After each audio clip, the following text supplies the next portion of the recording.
నిన్న కానీ కాంగ్రెస్ విపక్షాలు దాని మిత్రపక్షాలు అనుకోనుంటే బిల్లు పాస్ అయ్యేది. ఎందుకు పాస్ చేయలేదో నేను ఈ యొక్క సభలో నిలదీస్తున్నా. ఈరోజు ఈ సమస్య ఇప్పటిది కాదు.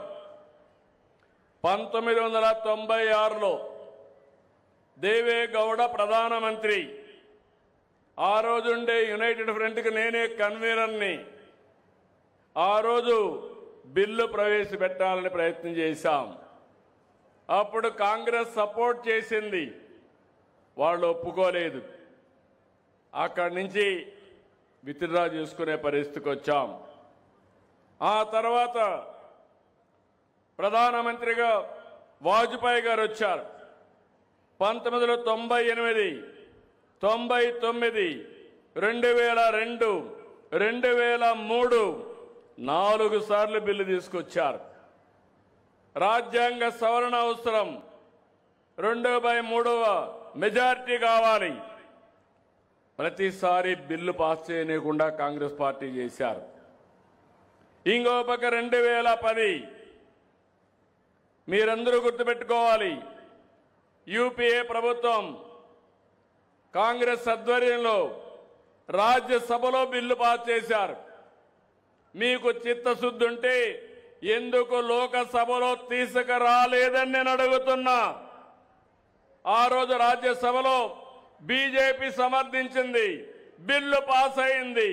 కాంగ్రెస్ ఎనిక్కిపోయి మహిళలకు ద్రోహం చేసిందని మరొక్కసారి మీ అందరికీ విజ్ఞప్తి చేస్తున్నా.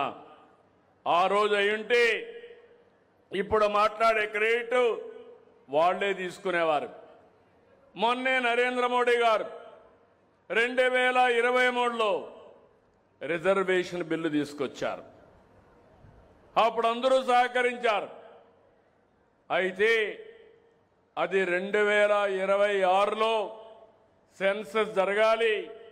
సెన్సస్ వచ్చిన తర్వాత మళ్ళా డీలిమిటేషన్స్ అన్నీ పెట్టి తర్వాత రిజర్వేషన్స్ పెట్టి ముందుకు పోవాలి. అంటే 2027 ఇంకా సెన్ససే ప్రారంభమైంది, నిన్నే ప్రారంభమైంది. ఇది వచ్చిన తర్వాత జరగాలంటే 2029కి సాధ్యం కాదు. అందుకే ప్రధానమంత్రి ఆలోచించి ఒక కమిట్మెంట్తో ఈ దేశంలో ఆడబిడ్డలకు సముచితమైన గౌరవం ఇవ్వాలని పట్టుదలతో ఇప్పుడు బిల్లు తీసుకొచ్చారు, అమెండ్మెంట్ కోసం తీసుకొచ్చారు. అలాంటి బిల్లు తీసుకొస్తే ఈరోజు సపోర్ట్ చేయవలసిన వాళ్ళు ఎందుకు సపోర్ట్ చేయలేదని అడుగుతున్నాను. అయితే వాడు చెప్పేది చిన్న రాష్ట్రాలకి, దక్షిణ భారతదేశంలో ఉండే రాష్ట్రాలకి డీలిమిటేషన్ వల్ల అన్యాయం జరుగుతున్నారు. ఆ లాజిక్ నాకు అర్థం కావడం లేదు. దేశంలో అన్ని రాష్ట్రాల్లో ఉండే సీట్లు చూసిన తర్వాత దక్షిణ భారతదేశంలో జనాభా తగ్గుతుంది కాబట్టి ఇది కూడా వాజ్పేయి గారు ఉన్నప్పుడు 2001లో 1971వ సెన్సస్ పెట్టుకొని ఆ సెన్సస్ పైనే రిజర్వేషన్లు పెట్టాడు. 26 వరకు ఉంటాయి.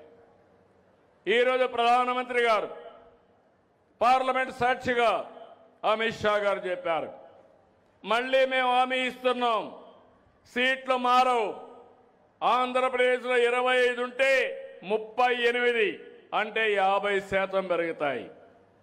ఇంకొక రాష్ట్రంలో కేరళలో 20 ఉంటే 30 అవుతాయి. పెద్ద రాష్ట్రాలు ఉన్నప్పుడు ఇప్పుడుండే నెంబర్ ప్రకారం 50% పెరుగుతాయి.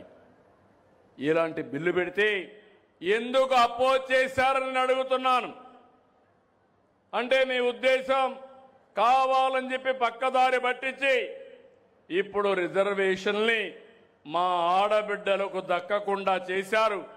ఇది దేశ ద్రోహం, మహిళలకు మీరు చేసిన దగ, మోసం అని మరొక్కసారి హెచ్చరిస్తున్నాను. ప్రతి ఒక్కసారి మహిళల్ని మోసం చేయడం కాంగ్రెస్ పార్టీకి అలవాటు అయిపోయింది. మీ పేరుతో ఓటేసుకోవడం. ఓటేసుకున్న తర్వాత 1996 నుంచి ఈరోజు 26 అంటే 30 ఏళ్లు మోసం చేశారు. ఇప్పుడు ఇది 34కి వెళ్తుంది. దేవుడికే తెలియాలి ఎప్పుడొస్తుందో అనేది. అంటే ఇది అన్యాయం అవునా కాదా అని మిమ్మల్ని అడుగుతున్నా. అన్యాయం అంటే గట్టిగా చప్పట్లు కూడా చెప్పండి. ఇది అన్యాయం అని గట్టిగా చెప్పండి. బాధేస్తుంది. నేనైతే 2017లో కూడా తీర్మానం పెట్టాను. కానీ ఈ సందర్భంలో మీరు చూస్తే అనేక సందర్భాల్లో నేను కేంద్ర నాయకత్వానికి దగ్గరగా ఉన్న 96, 98, 99, 2002, 2003, 2024 చరిత్ర చాలా స్పష్టంగా చెప్తుంది. మహిళలకు అన్యాయం చేసే పార్టీ, మహిళల్ని ఎప్పుడూ పట్టించుకోని పార్టీ ఈ కాంగ్రెస్ పార్టీ అని చెప్పి కూడా నేను మీకు తెలియజేస్తున్నా. వాళ్ళకు తోడు మిత్రపక్షాలను పెట్టుకొని ఈరోజు అడ్డుకునే ప్రయత్నం చేశారు. నేను ఒకటి ఈరోజు నిడదవోలు సభలో చెప్తున్నాను, ప్రతినిధి చేసి చెప్తున్నా, ప్రజా చైతన్యం తీసుకొస్తాం, మా ఆడబిడ్డలకు అండగా ఉంటాం, దేశం మొత్తం ఉద్యమం చేస్తాం, మీకు రిజర్వేషన్లు వచ్చే వరకు మీ తరపున పోరాడే బాధ్యత ఎన్డీఏది. మిమ్మల్ని ఒకటే కోరుతున్నా, ఏదో రాజకీయ కుట్రంటారు, ఏదో ప్రధానమంత్రి గారు ఇంకా బలపడతారంటారు. మంచి చేస్తే బలపడతారు, మీరు మంచి చేయండి మీరు కూడా బలపడతారు. అలాంటిది మొన్న కూడా మనం చూసాం ఈ రాష్ట్రంలో. నేను మా మిత్రుడు పవన్ కళ్యాణ్ గారు, అదే మరిగా ప్రధానమంత్రి నరేంద్ర మోడీ గారు 3 పార్టీలు కలిస్తే చరిత్రలో ఎప్పుడూ చూడని విజయం 94% స్ట్రైక్ రేట్ వచ్చింది. 50 ఏళ్ళు రాజకీయంలో ఉన్నాను కానీ ఇంత మెజారిటీలు నా జీవితంలో చూడలేదు. అంత మెజారిటీలు వచ్చాయి. ఇప్పుడు అందుకే మీ అందరినీ విజ్ఞప్తి చేసేది, ఈరోజు నేను వచ్చింది స్వర్ణాంధ్ర స్వచ్ఛాంధ్ర కార్యక్రమానికి వచ్చాను.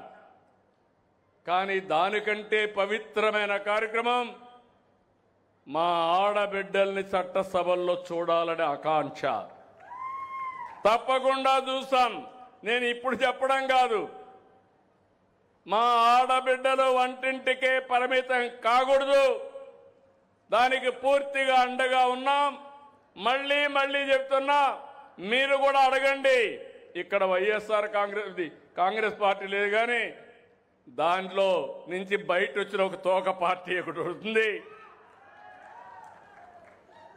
కాబట్టి మీరు గుర్తుపెట్టుకోవాల్సింది, ఈరోజు దేశం మొత్తం ఒక సందేశం వెళ్ళాలి. భవిష్యత్తులో ఎప్పుడు కూడా మహిళలకు వ్యతిరేకంగా పనిచేసిన పార్టీలు మనుగడ సాధించలేవని నిరూపించే సమయం. దానికి మీరు సిద్ధంగా ఉండాలని మరొకసారి కోరుతున్నా. సిద్ధమా అని మిమ్మల్ని అడుగుతున్నా. మగవాళ్ళు కూడా ఆలోచించుకోవాలి.